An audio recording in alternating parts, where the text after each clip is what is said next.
quando nós envolvemos a gestão escolar, os professores, quando eles começam a tomar consciência de um processo histórico que traz esse estudante mais socialmente vulnerabilizado, de necessidade de reparação histórica, inclusive, né, é que nós centralizamos o caráter do programa.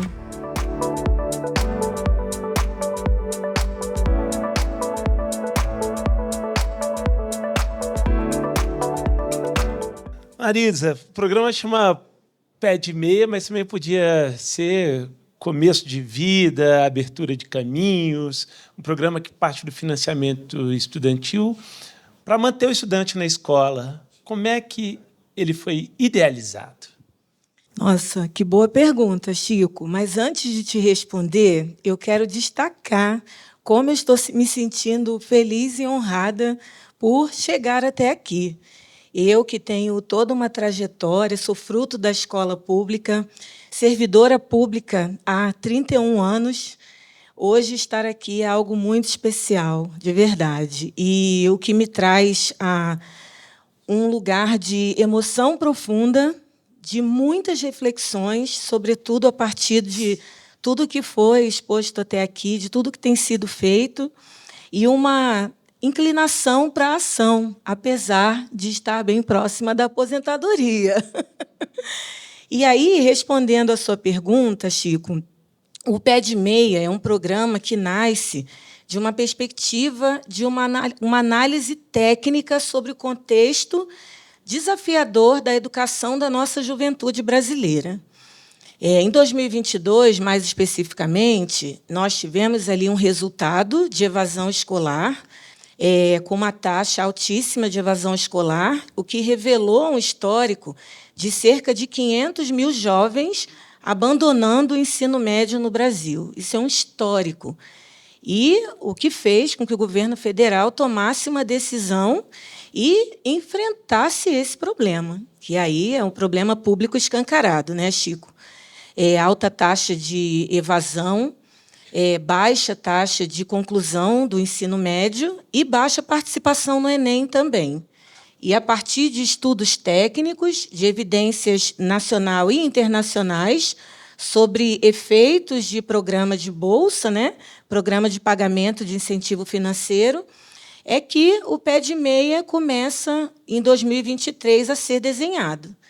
Em 2024, começa a implementação do programa, com um enorme desafio, porque é uma política extremamente inovadora, né, uma política educacional extremamente inovadora, e que começa a mobilizar, inclusive, o aumento das capacidades estatais para a operação do programa, porque seria necessário o envio de dados educacionais dos entes, né, das redes públicas de educação no Brasil, para o Ministério da Educação conseguir operacionalizar o programa.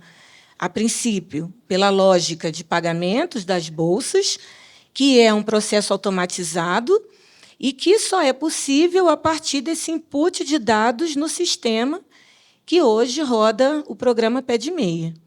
Logo no início da implementação foi muito surpreendente, porque nós conseguimos uma mobilização nacional e um trabalho incrível dos articuladores dos estados, dos entes que aderiram ao programa, e, logo de cara, a primeira folha de pagamentos ela revelou a entrada de mais de 2 milhões de estudantes. Isso na primeira folha de pagamentos, que aconteceu em março de 2024. Depois, esse foi o início, né? Então, eu te contei um pouco do desenho, de qual é a lógica, de onde parte.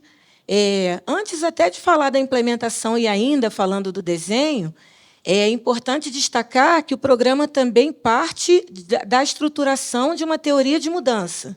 A teoria de mudança foi estruturada logo no início da implementação do programa, o que permitiu também a busca de insumos, a busca de elementos importantes para conseguirmos realizar a implementação. E o desafio posterior seria continuarmos com essa alta qualidade de envio de dados e engajamento de todos os articuladores, né, espalhados pelo Brasil, porque é um programa que movimenta o envio de dados mensalmente. Isso é muito inovador. Nós já percebemos, conversando, né, com esse movimento de escuta ativa, para entender outros estados que já tinham implementado programas parecidos, como que eles fizeram.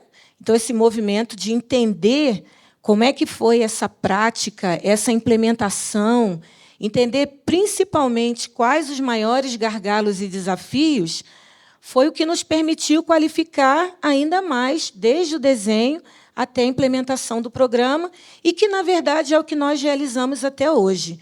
Esse movimento de escuta ativa, de ir para todos os lugares do Brasil para entender o funcionamento do programa, que é isso, né? A gente está sempre em monitoramento, em processo de monitoramento, de evolução da definição das regras do programa, e, como foi em 2024, o movimento de expansão, que aí eu posso ir te contando também, com mais detalhes, Chico. Queria saber, mas também queria entender o seguinte: vocês partem de modelos internacionais e modelos nacionais, estaduais, que deram certo.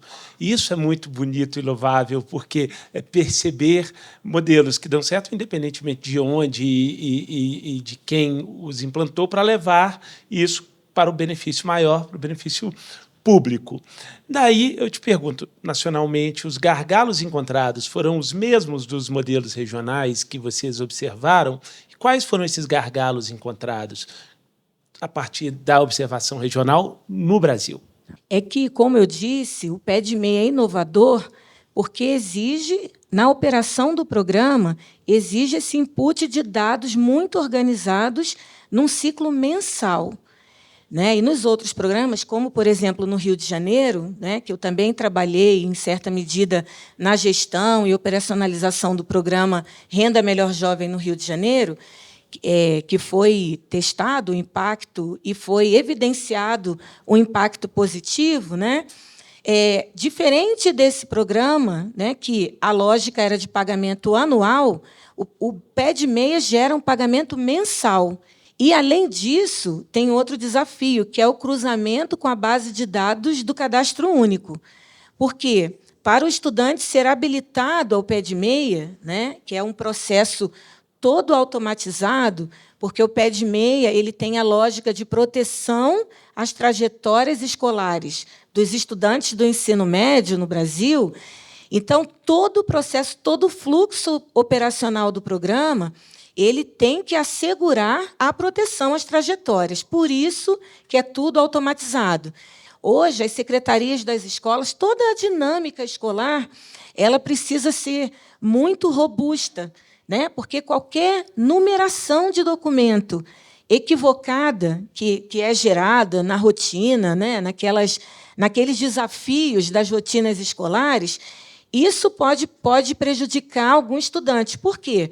Porque, primeiro, esse cadastro é feito na escola, todo esse conjunto de dados escolares é sistematizado na secretaria para acontecer um envio único para o MEC, no que a gente chama de janela de envio de dados do programa PED-MEI.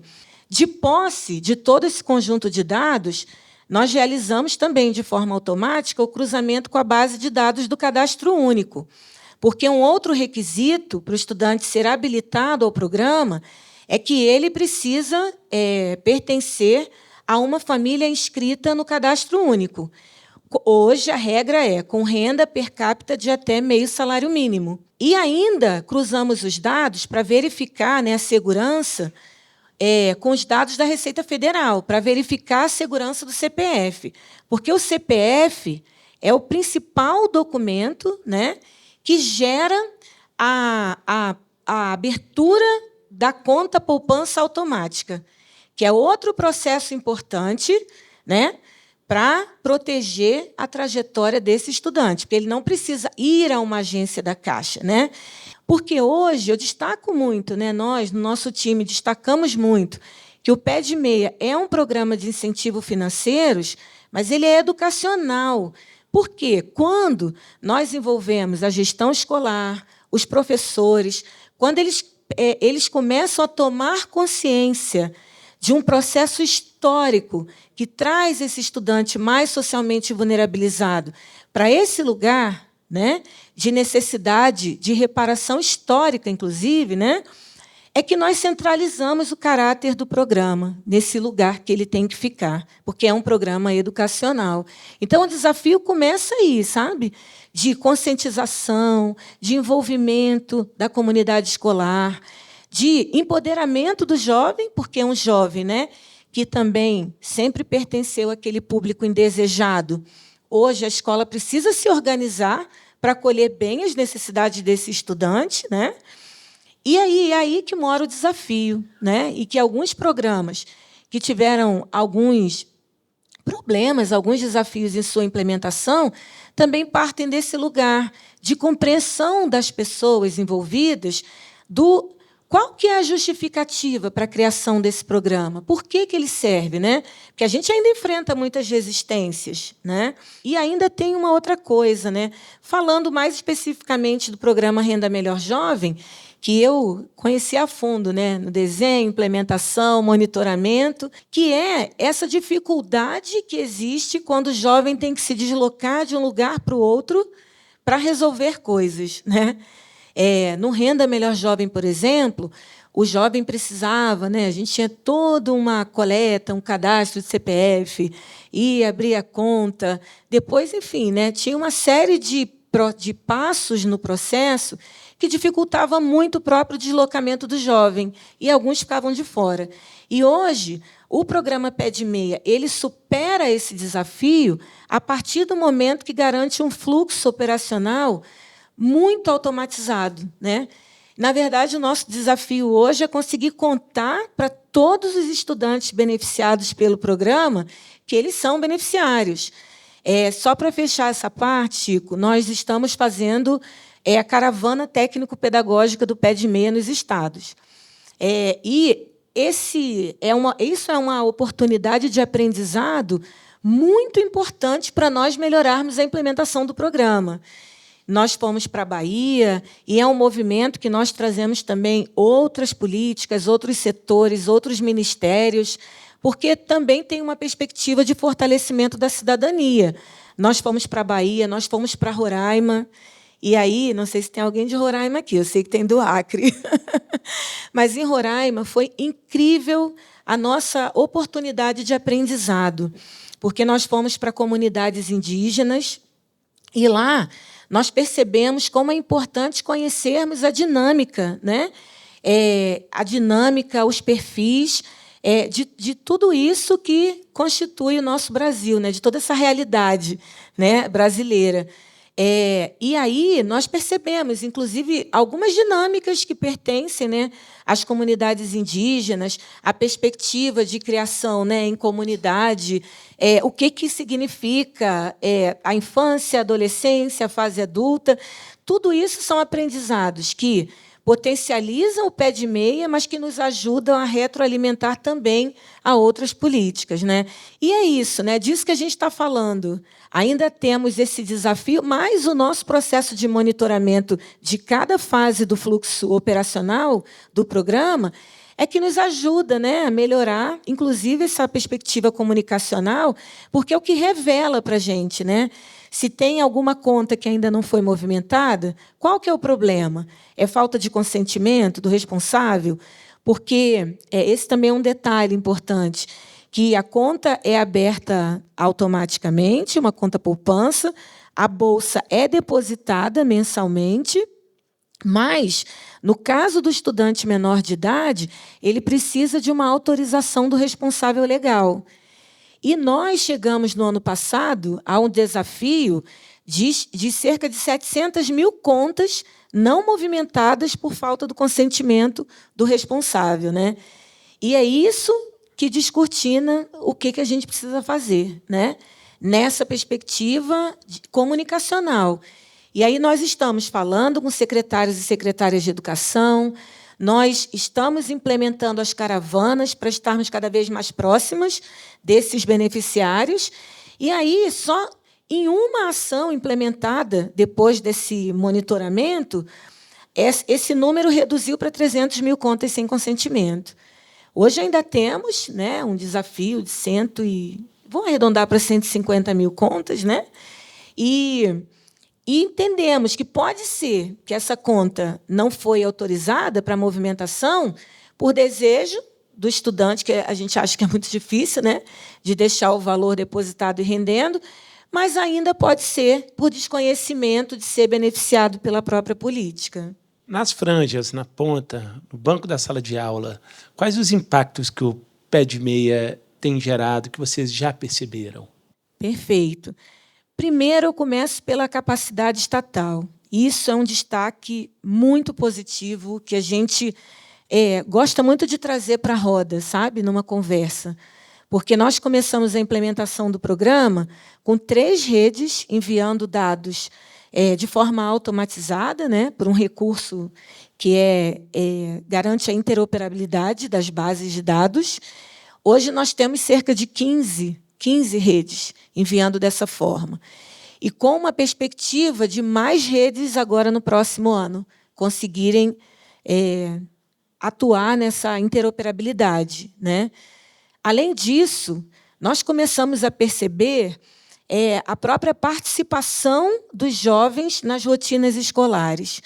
E aí eu gosto muito de destacar que não é um processo fácil, né?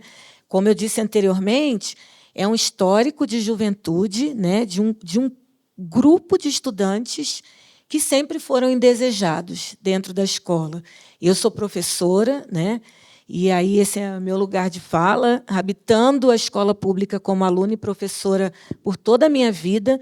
Quantas vezes eu ouvi de colegas, quando chega ali para agosto, mais ou menos, depois do recesso do meio do ano, comemorarem quando o fulaninho, a fulaninha não retornam, né? Porque não temos mais esse problema, né? Ouvi muitas vezes, eu li muitas vezes, agora na implementação do pé de meia, o que me leva para uma tristeza profunda, colegas professores dizendo que, por causa do pé de meia, agora a sala de aula fica cheia de estudante que não quer nada, né?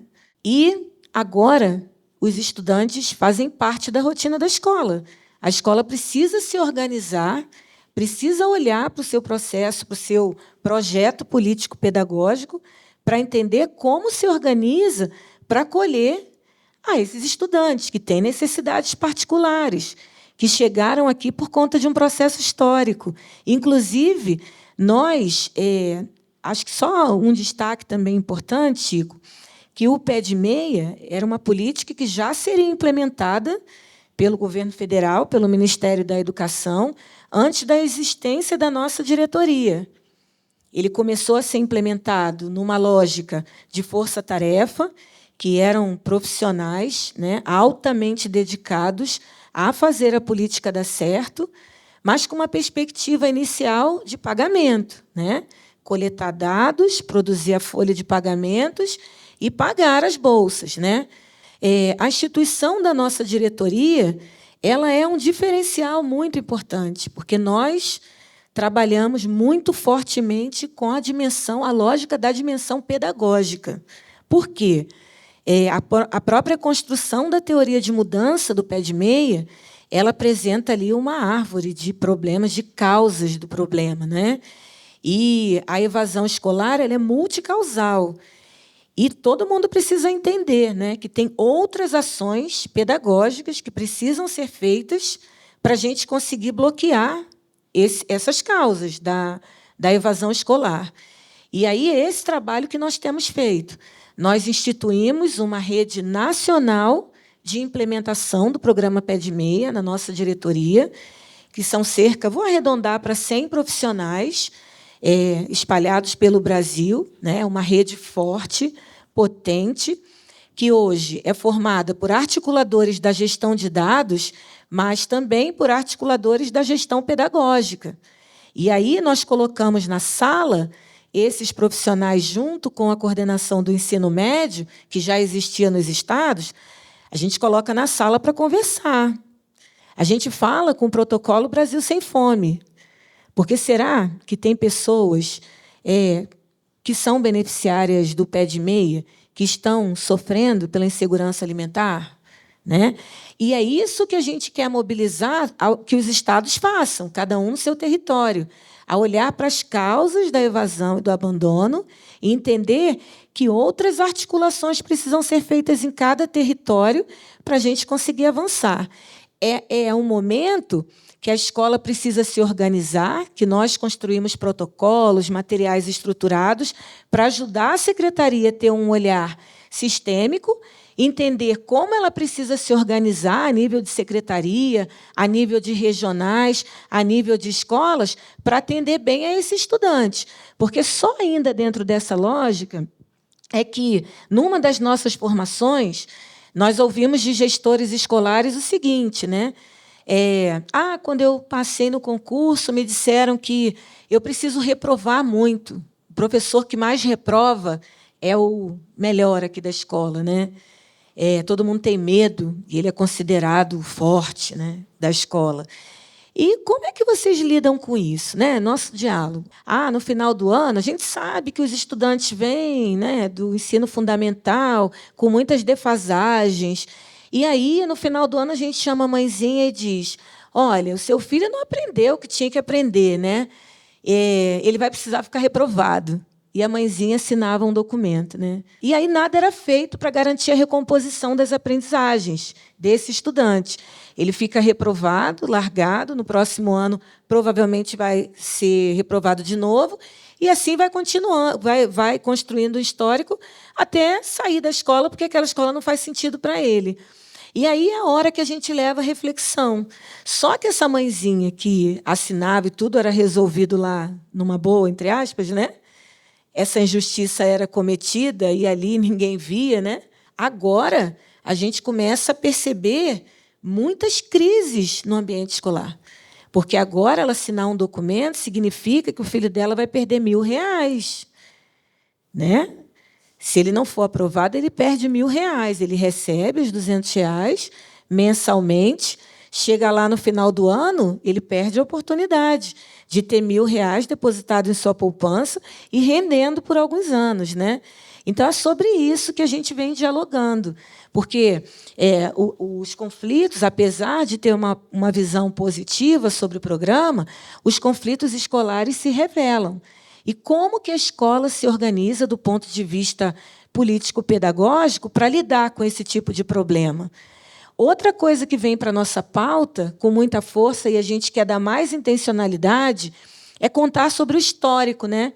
Porque, recentemente, saiu o resultado da pesquisa dizendo que da população de 14 a 29 anos, né, que é a população, tecnicamente, que estaria no ensino médio, né, cursando o ensino médio, cerca de 8,7 milhões, né, não concluíram o ensino médio, ou porque nunca acessaram o ensino médio, ou porque abandonaram no meio do caminho. E 72% são pessoas negras. É disso que a gente está falando, desse alto número de pessoas que não concluem o ensino médio. Cerca de 9 milhões, 72% são pessoas negras. Quando a gente vai investigar as causas, né, em grande medida, é por necessidade de trabalho, de acesso imediato ao trabalho.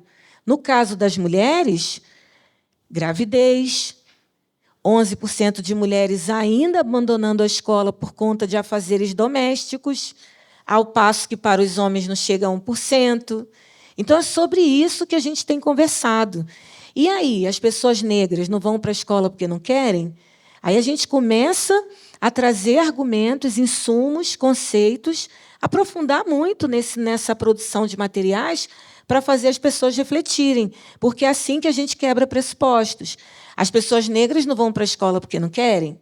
As mulheres não vão para a escola porque não querem? A gente tem um histórico de produção de desigualdades no Brasil.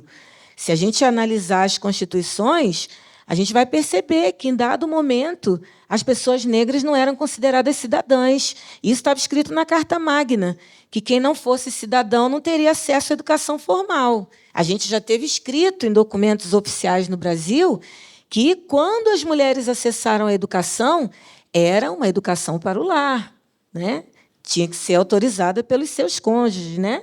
Então, é disso que a gente vem falando e aprofundando muito nesse tipo de conversa e reflexão para fazer com que as pessoas entendam da onde que parte o problema. Que as desigualdades no nosso país elas foram produzidas historicamente, né? E quando a gente analisa o que trata a literatura, as pesquisas, tem muita coisa, né? Muitos estudos sobre as desigualdades educacionais, como elas foram produzidas, a gente percebe isso, né? Que tem muitas falácias ainda. A família não dá valor para a educação do seu filho. Muitas vezes a família, em grande medida, a família, ela valoriza aquilo que revela uma ascensão imediata. E em alguns casos, não é pelos profissionais da educação, né? Então, como que a gente trabalha hoje para mudar esse cenário, né?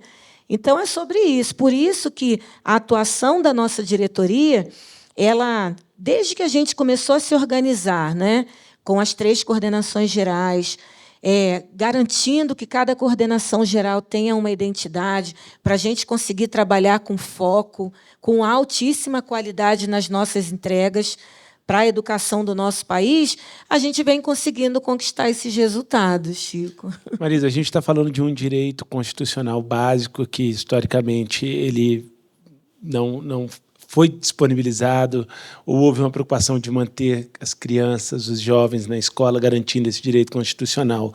Para a gente encerrar, eu vou voltar no começo da sua fala, que você começou dizendo que é formada pela escola pública. E, ao longo dessa nossa conversa, você pontuou maneiras de manter o aluno na sala de aula e pontos que os deixam fora da sala de aula. Hoje, essa semente que começou a ser plantada pelo Pé de Meia, quando você projeta o futuro, olha para você, criança, lá na idade escolar, e multiplica esse tempo para frente, qual Marisa que ainda vai nascer? Que oportunidade você quer que essa Marisa, que vai nascer daqui a algumas décadas, tenha nesse país a partir dessa semente? Eu fico emocionada com a sua pergunta, de verdade. E é isso que me faz trabalhar com tanta dedicação e comprometimento com esse programa, Chico. É isso que me move. Foi isso que me fez sair do Rio de Janeiro e vir para Brasília.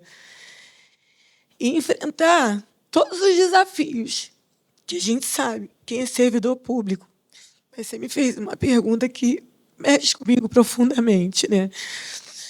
Porque quando eu olho hoje, né, para o poder que tem esse programa, que chega em 4 milhões de jovens do Brasil, eu entendo que a gente tem que trabalhar muito para fortalecer a cada dia políticas que são capazes de proporcionar esse tipo de reparação, sabe?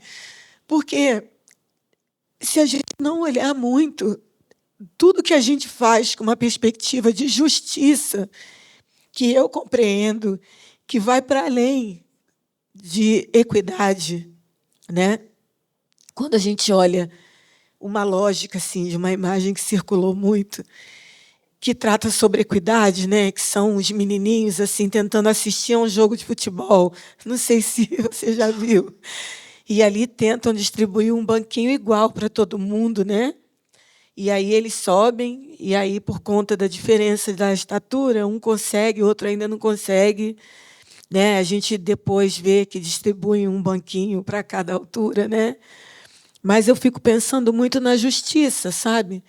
Porque também essa perspectiva equânime, ela garante o acesso, mas ela não garante a permanência, sabe? Por isso que eu olho muito para a perspectiva de justiça, porque contar com isso, talvez, né, em algum momento, em alguma medida, é o que me traz até aqui. E é o que vai levar muitas Marisas para o futuro.